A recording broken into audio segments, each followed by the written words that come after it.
Assalamualaikum warahmatullahi wabarakatuh. Jumpa lagi di channel Radio Horor. Sebelum kita masuk ke ceritanya, tekan dulu tombol subscribe channel ini dan nyalakan juga lonceng notifikasinya sebagai bentuk dukungan kalian. Untuk kisah kali ini ada sebuah cerita yang ditulis oleh akun Twitter yang bernama @literasi_horor. Dan untuk kisah yang akan saya bawakan kali ini yaitu kisah yang berjudul Mubeng Dusun. Bagi teman-teman yang ingin membaca langsung ceritanya, nanti saya sertakan linknya di kolom deskripsi. Dan seperti apa untuk kisah kali ini? Langsung saja kita simak berikut ini.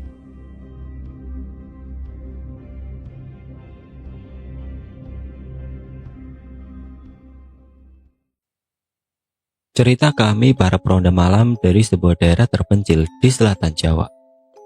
Cerita ini terjadi puluhan tahun silam. Sebagian kualami sendiri, sebagian lagi dari penuturan teman atau tetangga. Tentu bukan rekaman yang 100% tepat, tetapi mudah-mudahan tidak kehilangan detail yang relevan. Harap maklum, mari kita mulai.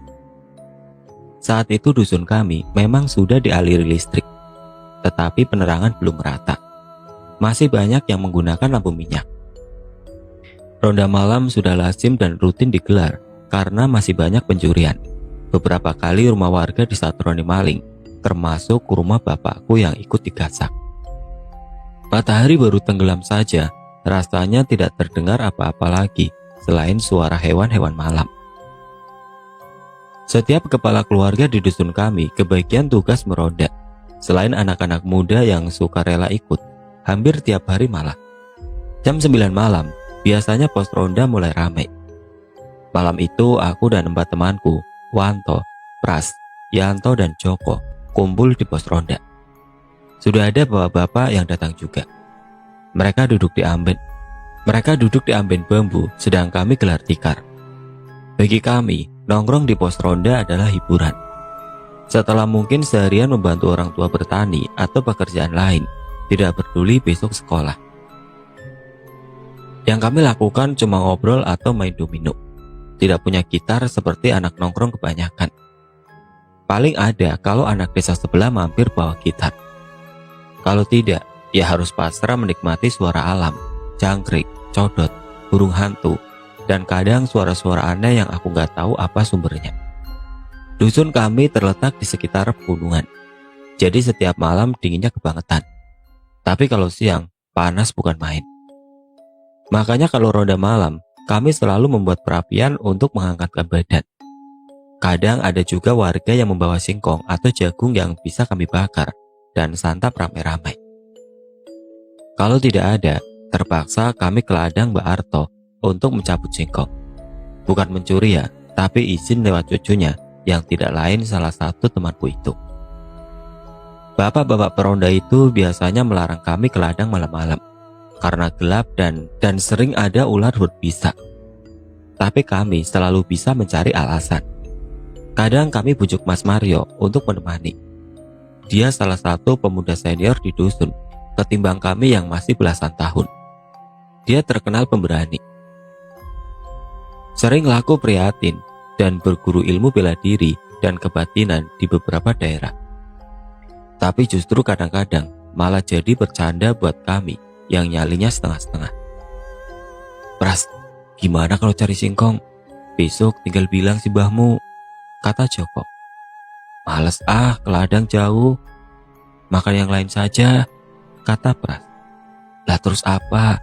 Buat lek-lekan ini, tanya Joko. Godril piye? Cocok, bisa lama makannya, kataku usul. Yowes, ayo kita cari, jawab Joko. Godril adalah biji terem besi. Dibakar lalu dipecah pakai batu karena kulitnya keras. Rasanya agak pahit, tapi gurihnya bukan main. Cocok untuk menemani ngobrol lama. Cuma kelemahannya adalah habis makan godril, bau kentut biasanya bertambah busuk berkali-kali lipat. Ada beberapa pohon terem besi di kebun sebelah masjid dusun, tidak jauh dari pos ronda. Kami segera menuju ke sana, hanya Yanto yang tinggal di pos karena diajak ngobrol sama Ledi. Sebenarnya kami agak bergidik kalau harus mencari godril malam-malam. Karena pohon-pohon itu ada di ladang yang banyak belukar Di sisi timur kebun, ada rumah kosong yang ditinggal pemiliknya merantau. Di belakang rumah itu ada sumur tua yang kabarnya angker. Menurut cerita, ada warga yang diganggu suara memanggil-manggil. Di belakang sumur itu ada rumah lagi. Bekas rumah salah satu warga. Dinding bambunya sudah bolong sana-sini. "Ambil kudril yang banyak, Tok. Kamu kan yang biasanya paling doyan," kata Joko berkelakar. "Mbahmu kui, kamu itu yang suka makan dan kentut, gak punya toto kromo.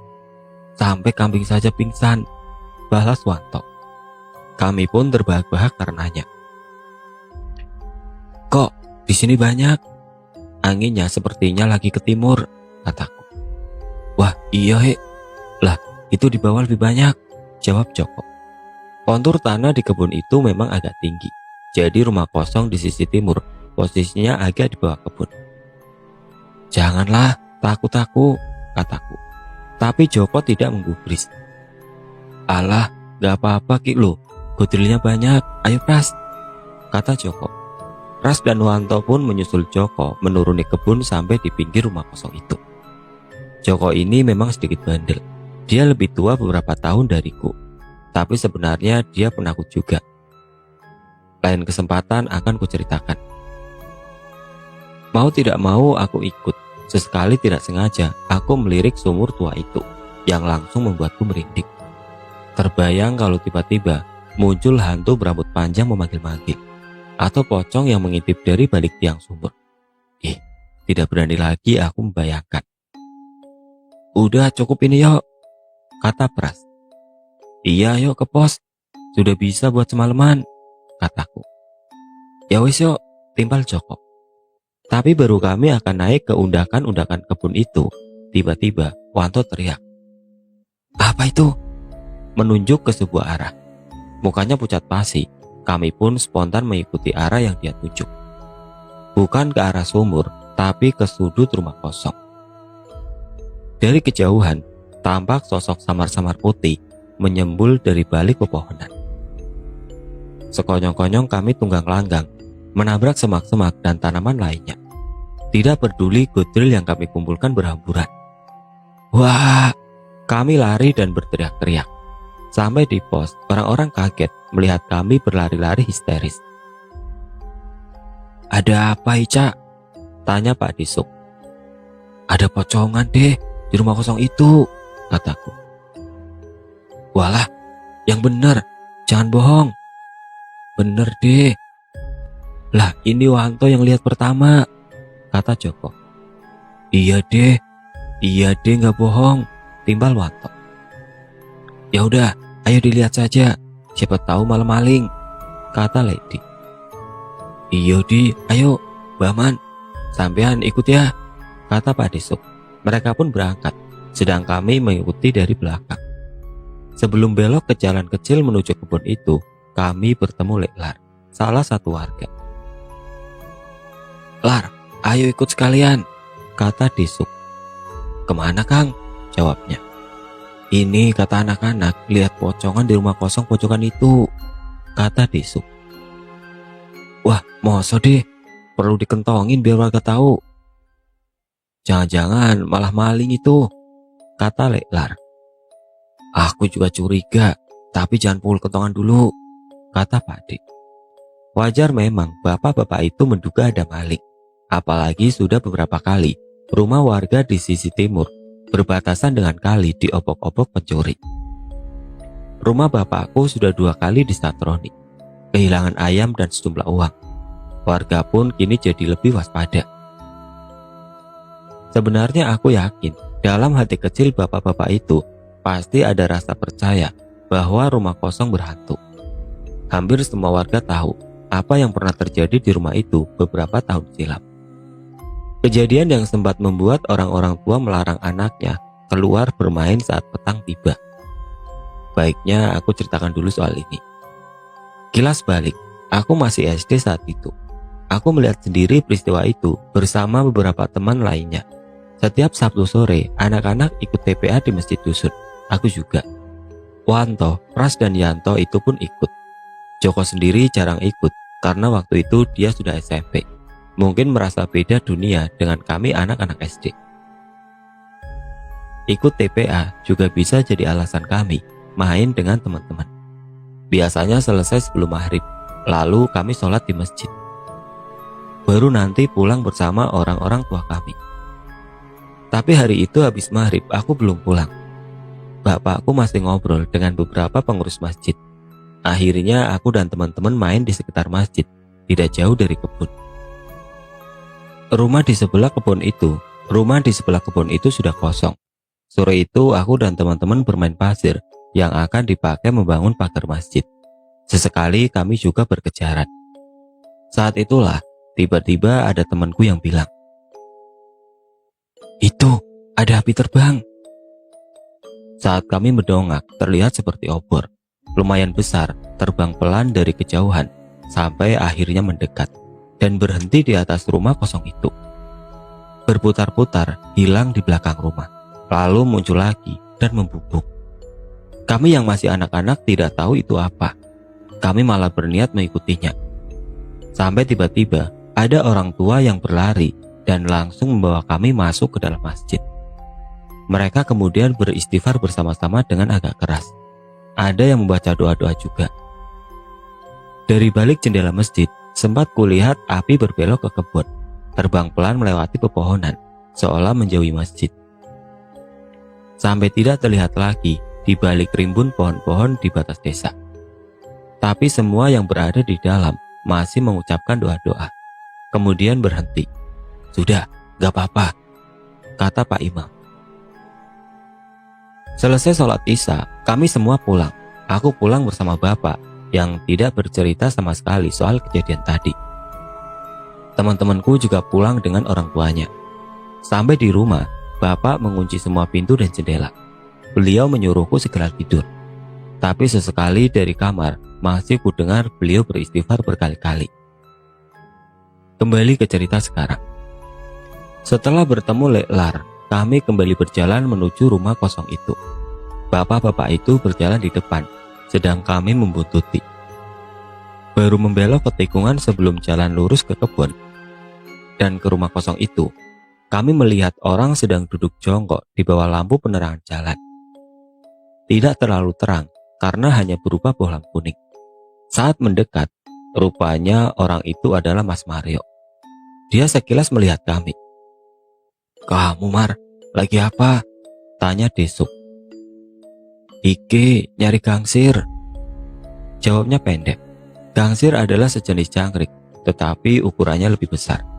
Biasanya menggali tanah dan tinggal di dalamnya.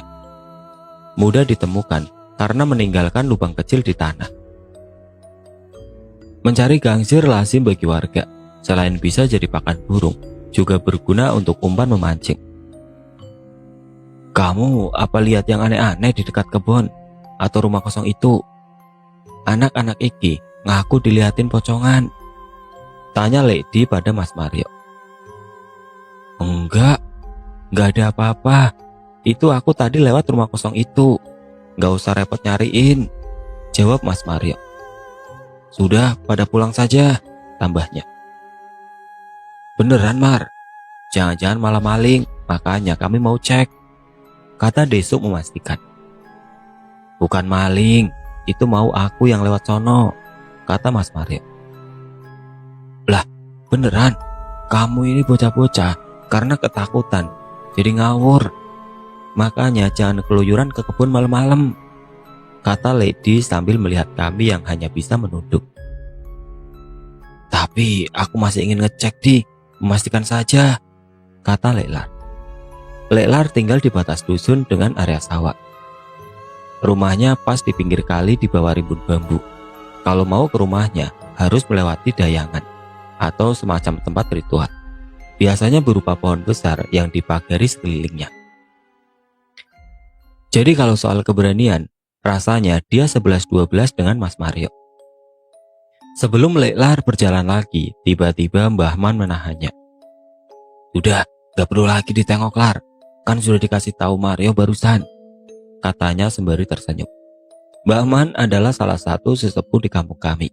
Setiap upacara adat, beliaulah yang biasanya memimpin. Waktu itu di dusun kami masih banyak beragam upacara adat, tapi sekarang sudah tidak ada selain prosesi pernikahan saja. Jadi apa yang disampaikan Bahman itu pastilah didengar dan dipatuhi. Aku sendiri kurang tahu cerita soal beliau, yang jelas beliau dihormati.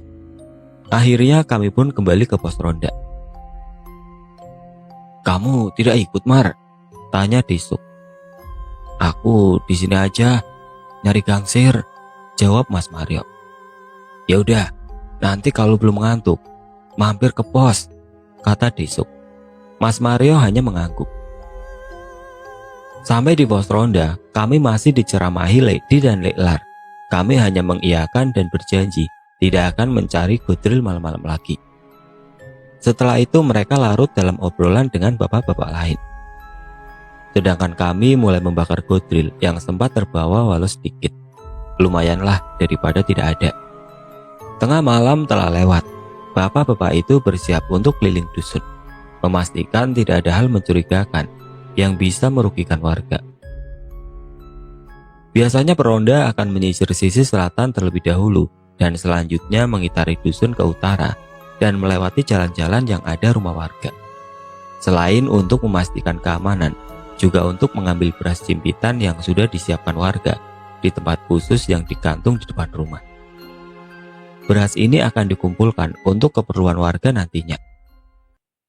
Meski hanya sejimpit setiap rumah, tetapi jumlahnya jadi banyak karena dilakukan tiap hari. Batas timur dusun biasanya mendapat perhatian khusus para peronda. Selain berbatasan dengan sungai, di wilayah itu tidak banyak rumah penduduk yang memiliki lampu listrik. Penerangan jalan pun juga berjauhan. Alhasil kawasan ini gelap gulita, sehingga paling rawan disatroni maling. Kami biasanya juga ikut berkeliling, sekaligus biar ada yang menemani pulang. Hal yang paling kami suka ketika berkeliling adalah saat membunyikan kentongan dengan pola irama tertentu. Benda ini memang sarana komunikasi yang andal, memberi isyarat kepada warga apa yang sedang terjadi. Di tempatku dulu, malah sering ada lomba di kabupaten, seni memukul kentongan, atau kami menyebutnya kotekan. Di pos ronda ada satu kentongan besar yang jadi semacam pusat informasi. Nantinya info akan ditransmisikan lewat kentongan-kentongan lain yang ada di rumah warga, sambung menyambung. Seingatku, jika ketukan satu kali berturut-turut, artinya ada kematian.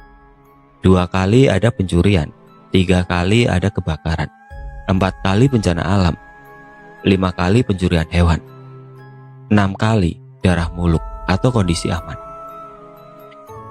Kentongan di dalam pos ronda sudah kami ambil. Hanya 2 atau 3 saja yang kami bawa. Nanti kalau kami mampir pulang, bapak-bapak peronda itu yang akan membawanya. Hendak kami beranjak. Dari arah utara, samar-samar terlihat orang bersepeda. Semakin dekat, barulah kami tahu ternyata Mas Mario. "Wah, sudah pada mau keliling ya, Dek? Bahman ronda juga tuh ternyata?" tanya Mas Mario sembari tersenyum. "Iya, Mar. Lah, kamu tak tunggu. Godrilnya sudah dihabisin anak-anak iki," jawab Desuk seperti agak aneh menatap Mas Mario. "Sudah dapat gangsir banyak?" tanya Lady. Yang ditanya seperti malah kebingungan.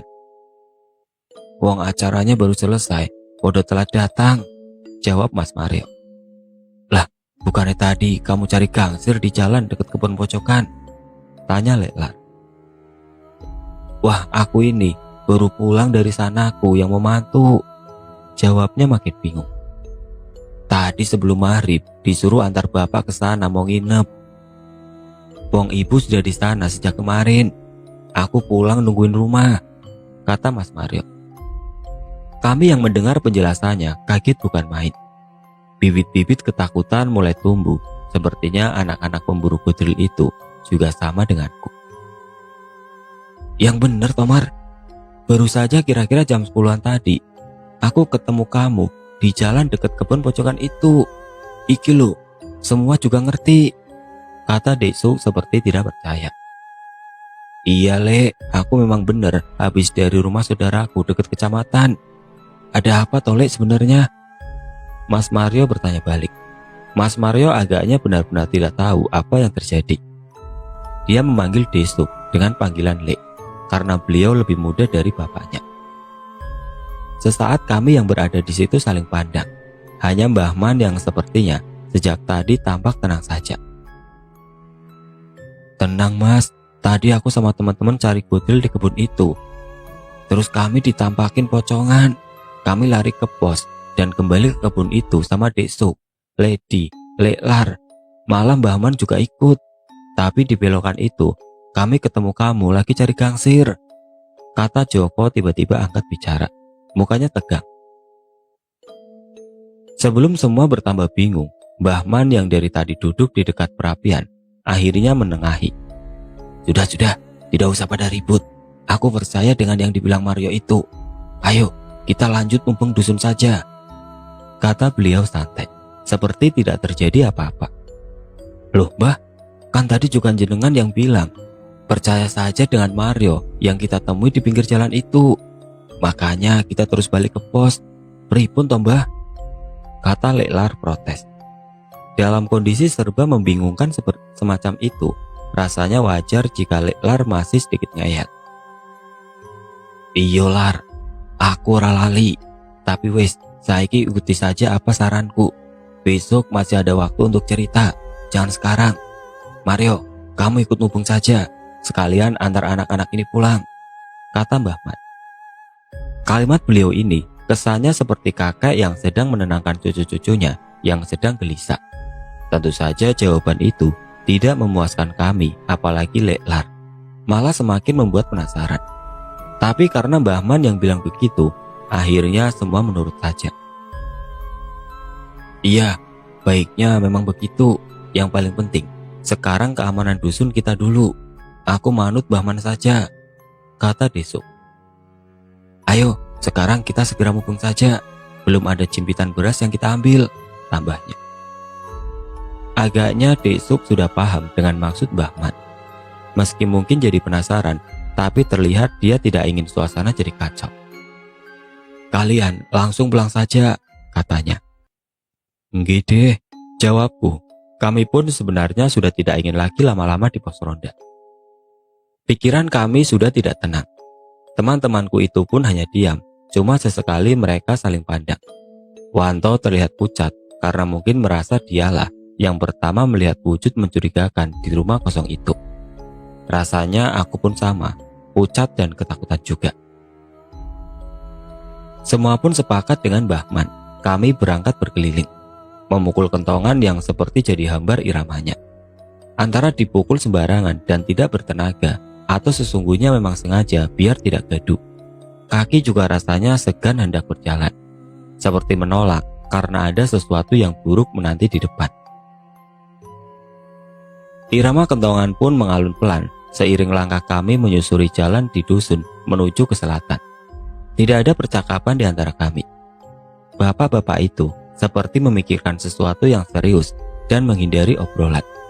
Namun, tidak berapa lama, Leklar menyeletuk. "Tumben sepi banget ya malam ini. Suara jangkrik saja tidak kedengeran." Memang benar kata Leklar. Baru aku sadar, memang hampir-hampir senyap malam itu. Suara jangkrik atau kadang kinjeng yang biasanya ramai sama sekali tidak terdengar. Justru burung malam yang aku lupa namanya beberapa kali saut menyaut. Bahkan sejak terdengar beberapa kali sejak sore tadi. Suara burung di malam hari sepertinya lazim diyakini sebagai pertanda sesuatu yang buruk bakal terjadi. Paling tidak ada hal yang harus diwaspadai. Namun suara burung yang terdengar itu tidak terlalu kupedulikan. Walau sebenarnya merinding juga jika kebetulan mendengarnya di malam hari. Kalau sedang berjalan sendiri, sudah pasti aku segera kabur. Tapi sekarang ini ada hal lain yang jelas-jelas lebih menakutkan. Aku tidak menyaut perkataan Leklar soal sepinya suasana malam itu. Aku sudah kehilangan keinginan untuk membahas sesuatu. Yang ada di kepalaku hanyalah bagaimana caranya biar cepat sampai rumah. Sayang rumah bapakku masih agak jauh. Hampir sampai di batas dusun sisi selatan. Rumah bapakku itu lokasinya sebenarnya tidak kalah seram dari rumah Leklar. Tepat di belakang rumah ada kuburan tua. dengan pohon beringin besar di tengahnya. Di samping lahan kuburan itu, rumpun bambu menjulang. Ada pagar yang membatasi halaman belakang rumah kami dengan kuburan. Di sisi selatan kuburan, pagar sudah tidak ada, langsung bertemu sungai. Dulu saat banjir, beberapa makam malah sempat hanyut karena tanah kuburan ambrol ke sungai. Kejadian itu sempat membuat warga heboh.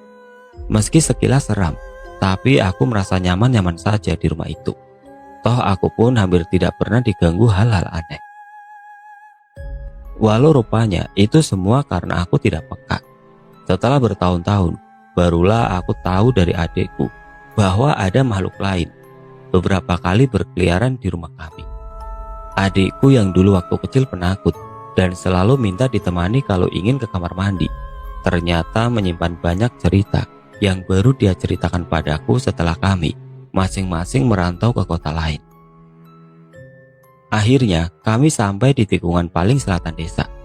Rumahku sudah terlihat. Wanto malah sudah dari tadi pulang karena rumahnya hanya berjarak 5 rumah dari pos ronda. Berikutnya giliranku, Yanto dan Joko yang pulang di antar bapak-bapak peronda. Maklum rumah kami berdekatan. Pras jadi yang terakhir, karena rumahnya di ujung tenggara dusun, berbatasan dengan areal tegalan dan sungai. Justru anak inilah yang paling sering menemui hal-hal aneh ketimbang aku dan kawan lainnya. Dari ceritanya, ada saja keapesan bertemu lelembut. Mulai dari banaspati, pocongan yang menggantung di pohon mangga depan rumahnya, sampai makhluk aneh yang bersembunyi di atap kamar mandi rumahnya. Yang terakhir ini, aku pun ikut jadi saksi. Mental anak ini harusnya sudah terasa, tetapi ternyata tidak, sama denganku penakut. Sampai di rumahku, Lady segera mengambil beras jepitan yang sudah disediakan bapak. Sedangkan Leklar dan Desuk mengambil beras ke rumah lain yang dekat. Aku meminta Mbahman dan Lady menungguiku sebentar untuk bersih-bersih di padasan atau gentong air depan rumah. Sebelum aku masuk rumah, Mbahman berpesan, "Langsung tidur ya, Le." "Enggak, Mbah," jawabku. Kulihat Mbahman tersenyum, seperti ingin menenangkanku untuk tidak khawatir. "Ya sudah sana, jangan bangunkan bapakmu," kata Lady. Aku pun mengangguk dan segera masuk rumah. Sampai di rumah, aku lihat bapak tidur di ruang tengah. Beliau memang sering tidur di situ, menggelar tikar. Lebih adem katanya dibanding di kamar. Aku sendiri awalnya berniat untuk tidur di kamarku, tapi rasanya hal itu tidak mungkin kulakukan, mengingat peristiwa yang baru kualami. Akhirnya aku ambil bantal dan selimut, lalu tidur di samping bapak. Adapun ibu dan adikku tidur di kamar belakang. Ibuku biasanya paling sensitif pendengarannya. Suara lirih saja bisa terbangun. Tapi kali ini agaknya beliau tidur nyenyak. Mungkin kecapean bekerja seharian. Sejujurnya aku tidak benar-benar bisa tidur malam itu. Sosok samar di rumah kosong, Mas Mario yang mencari gangsir, seperti menyesaki pikiranku. Jadilah aku tidur semakin mendekat bapak. Kalau beliau bangun, pastilah akan menyindirku. "Kenapa tidak tidur di kamar? Takut." Kalimat itu pernah dia lontarkan padaku saat mengetahui aku yang tadinya di kamar pindah tidur di samping beliau. Gara-gara buku yang kubaca seharian, kalau tidak salah judulnya Dialog dengan Jin. Bapak yang menemukan buku itu di dekatku hanya senyum-senyum saja. Baru membayangkan kejadian memalukan itu, tiba-tiba aku dikagetkan dengan suara pintu diketuk. Pintu ruang tengah, tempat aku dan bapak tidur. Pelan, tapi bisa membangunkan orang. "Le, no, Le." Suara lamat-lamat memanggil nama bapakku. Aku terkesiap berdebar-debar. Bapakku yang terbangun menyahut, "Siapa itu?" "Mario, Le," jawab suara di luar. Mendengar jawaban itu, sontak aku jadi ketakutan. Baru saja tadi lepas dari cerita membingungkan soal Mas Mario, kini orangnya malah datang ke rumah. Jangan-jangan bapakku langsung melangkah ke pintu. Aku sebenarnya ingin melarang bapak membuka pintu. Tidak terbayang kalau yang datang itu bukan Mas Mario yang tadi di pos ronda, melainkan Mas Mario yang mencari gangsir di dekat kebun. Tapi kuurungkan niatku, toh ada bapak, dan di rumah sendiri. Tunggu Mar, kata bapak. Saat pintu dibuka, memang benar yang datang Mas Mario. Ada apa Mar, malam begini? Seperti ada yang penting, tanya bapak. Iya Le, maaf membangunkan. Aku disuruh Mbah Man mengantarkan ini, katanya sambil menyerahkan bungkusan plastik. Apa ini Mar? Daun kelor dan kembang kenanga Le. Pesannya Mbah Man, itu ditaruh saja di dalam rumah, tempat jenengan sekeluarga biasa tidur, kata Mas Mario. Bapakku sepertinya langsung dapat menangkap maksud Mbah Man. Aku sendiri tidak paham maksud semua itu. Ya sudah Mar, tolong bilang Mbah Man, terima kasih, kata bapak. Enggile, saya pamit. Mas Mario pun pergi menaiki sepedanya. Syukurlah, lega hatiku. Berarti dia Mas Mario yang tadi datang ke pos ronda. Setelah mengunci pintu, bapak menaruh plastik itu begitu saja di atas meja. Memang, ada apa tadi Wan? Tanya bapak. Sepertinya beliau sudah bisa menebak kalau tiba-tiba Mbah Man sampai berbuat demikian. Tadi kami lihat penampakan Pak, jawabku. Ya sudah, tidak usah kamu pikirkan. Segera tidur, baca doa dulu, minta perlindungan Tuhan, katanya. Sepertinya beliau tidak tertarik dengan hal yang barusan kuceritakan. Atau mungkin beliau tidak ingin membuatku semakin takut. Tapi setauku, bapak memang tidak terlalu peduli dengan hal-hal seperti itu. Baginya, yang paling penting adalah berserah diri pada Tuhan, minta perlindungan. Tapi justru sikap bapakku itu yang membuatku tenang. Tidak hanya urusan hal-hal begini, tapi juga dalam kehidupan sehari-hari. Beraneka persoalan selalu dihadapi dengan tenang. Aku pun kembali tidur. Kali ini lebih nyaman rasanya, dan akhirnya pula sampai esok tiba. Besok sorenya setelah pulang sekolah, aku bertemu Pras. Rupanya dia punya cerita menarik soal kejadian semalam. Semalam itu Wan, wah menakutkan, katanya dengan wajah serius. Memang ada apa Pras? Tanyaku penasaran. Semalam setelah mengantarmu pulang, baru sampai di rumahku, kami ketemu pocongan lagi. Lagi diam, tidak bergeming, di bawah pohon randu dekat kali itu. Tidak cuma satu, tapi dua. Yang satu lebih kecil, tidak kulihat jelas. Tidak berani aku, mau semaput akuan, katanya. Wah, terus piye? Kan kamu sama bapak-bapak itu, tanyaku. Iya, Mbah Man bilang, tidak usah digubris, biarkan saja. Tapi yang lain kan tetap tidak tenang. Tiba-tiba Mas Mario langsung lari, mengejar makhluk itu sambil teriak, berani kalian. Mbah Man dan Desuk langsung ikut mengejar dia. Mungkin Mas Mario itu kesal karena ada yang menyerupai dia semalam, lanjut Pras. Menurutnya, kejadian itu serba cepat. Makhluk yang dikejar Mas Mario itu pun serta-merta menghilang sebelum sempat mendekat. Tapi setelah itu, terdengar suara-suara aneh dari atas pohon randu. Randu paling besar dekat kali. Mas Mario kalap. Dia terus mengejar, bahkan menggoncang-goncang pohon itu. Ayo turun kalian, aku tidak takut. Tapi malah terdengar seperti suara jeritan melengking. Sakit di telinga, lalu hilang sama sekali. Merinding tenan iki Wan, ujar Pras. Untung aku Pras, sudah pulang duluan. Lah, tapi semalam itu Mas Mario datang ke rumahku loh, kataku. Iya, disuruh Mbah Man. Setelah kejadian itu, mereka mampir di rumahku. Bapak-bapak itu menenangkan Mas Mario dulu. Mbah Man akhirnya minta dicarikan kelor sama kenanga yang kebetulan ada di halaman rumahku. Dia menyuruh Mas Mario, Leklar dan Lady memberikan daun-daun itu ke rumah kita. Joko, Wanto, Yanto pasti juga dikasih, terang Pras. Memang kenapa Pras? Apa ada hubungannya dengan yang kita lihat di rumah kosong itu? Iya, katanya untuk jaga-jaga.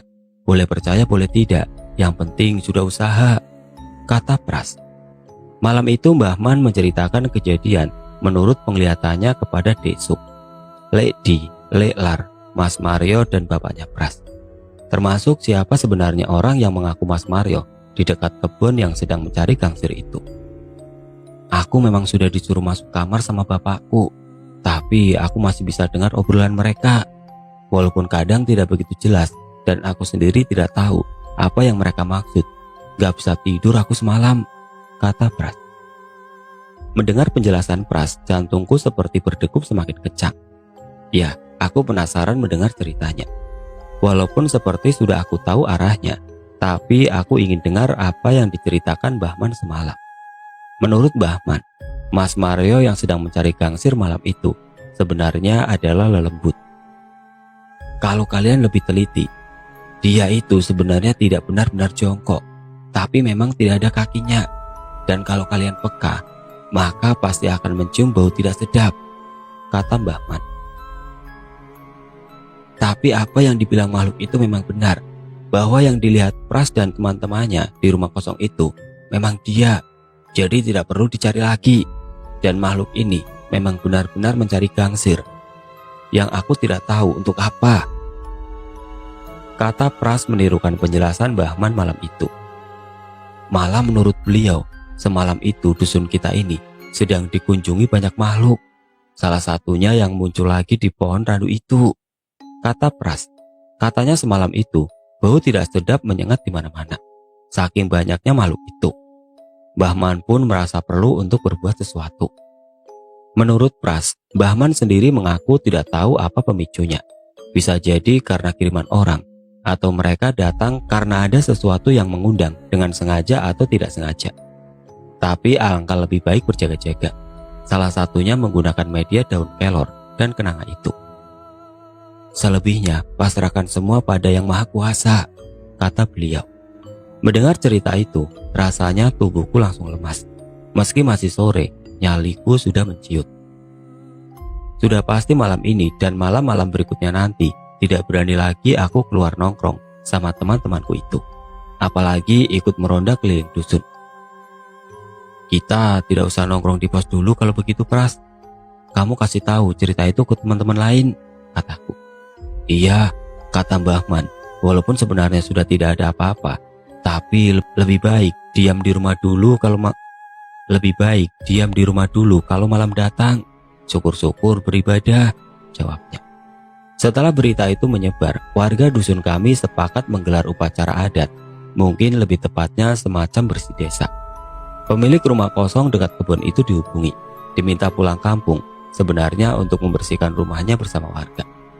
Rumah reot di belakang rumah kosong dirobohkan atas seizin ahli waris pemilik rumah. Kebun tempat pohon terembesi turut dipermak, dipangkas belukarnya. Kuburan tua di belakang rumahku itu juga dibersihkan dan dipagari semua sisi. Intinya membuat semua lebih tertata. Usaha itu tidak sia-sia. Hingga beberapa waktu lamanya tidak ada gangguan yang dialami warga. Tapi bukan berarti hilang begitu saja, karena gangguan datang lagi berbulan kemudian. Kali ini sasarannya adalah keluarga salah satu kawan baikku.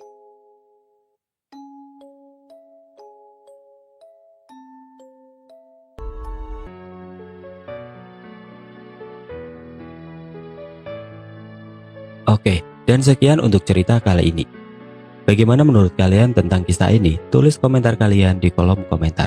Dan bagi teman-teman yang baru bergabung, jangan lupa untuk like, komen, share, serta subscribe channel ini. Dan nantikan kisah-kisah horor berikutnya tetap di channel Radio Horor. Wassalamualaikum warahmatullahi wabarakatuh.